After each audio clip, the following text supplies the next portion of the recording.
আগে বলতে গেলে গত ফেব্রুয়ারি মাসে ভোলে বাবা পার্কের কাছে আমি যোগ কাজ করেছিলাম।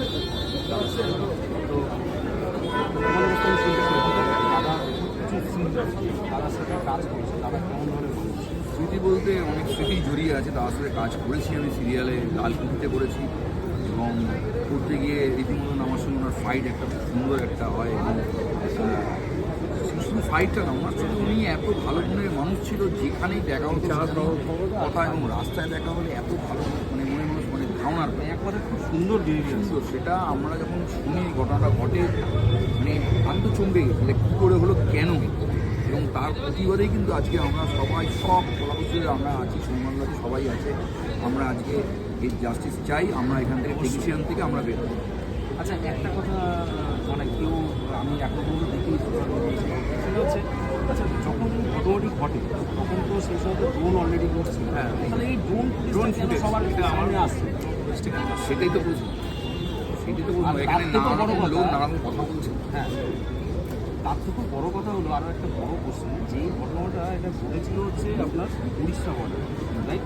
তো সেই উড়িষ্যা বর্ডারে পুলিশের কাছে সেই তথ্যটা নেই, সেই তথ্যটা আছে কোথায়? আমাদের দীঘা পুলিশের কাছে। কেন? দীঘা পুলিশ এই ফুটেজগুলো সমস্ত কিছু বাজেয়াপ্ত করে রেখেছে। আলটিমেটলি আমরা তো জাস্টিসের জন্য যে আমরা লড়ছি, ওনারা যদি টোটাল ফুটেজটা যদি আটকে রেখে দেয়, তাহলে আমরা বিচারটা হবে কী করে? আমরা সেই বিচারটা পাবো কী? তাহলে এরপরের পর তো মানে পরবর্তীকালে দেখা হলে আবার এই ধরনের ঘটনা ঘটতে পারে। তো আমি কি যেটা বলতে চাই, হ্যাঁ, এক এক জায়গায় এক কথা বলছি, কি একবার বলছে যে শুটিংয়ের পর হাঁটতে বেরিয়েছিল, তখন তুমি আবার বলছে যে শুটিংয়ের মাঝখানে এরকম বলছে, মানে এক জায়গায় মানে এক জায়গায় বলছে সাঁতার পারে না, আর এক জায়গায় বলছে ভালো সাঁতার কাটে না। আবার এক জায়গায় বলেছে, আমি যেটা শুনেছি সোশ্যাল মিডিয়ার মাধ্যমে শুনেছি, এটা আমার একদমই বানানো না, সেটা হচ্ছে কি শুটিং শেষ হয়ে গেছে, হ্যাঁ, তখন হাঁটতে বেরিয়েছিল, রাহুল গান্ধী, হ্যাঁ রাহুল গান্ধী নিজেই গেছে স্নান করছে, কারোর কাছ থেকে একটা গামছা নিয়েছে, গামছা নিয়ে স্নান করছে। আমার এক জায়গায় বলছে স্পোর্টস মোডে 1 ঘন্টা নাকি জল ছিল, হ্যাঁ, আমার এক জায়গায় জল থেকে তোলা পরেও সেই কথা বলেছে, কি করে সম্ভব?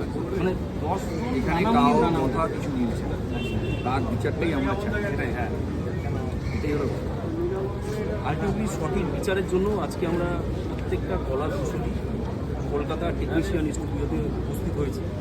দেখা যাক, আপনারা সাথে থাকুন। টোটাল এই যে আমাদের কলা কুশলীরা আজকে একসাথে হয়েছে, রাহুলদার জন্য যে আমরা যে বিচার চাইছি সেটা কোন পর্যায়ে গিয়ে পৌঁছে।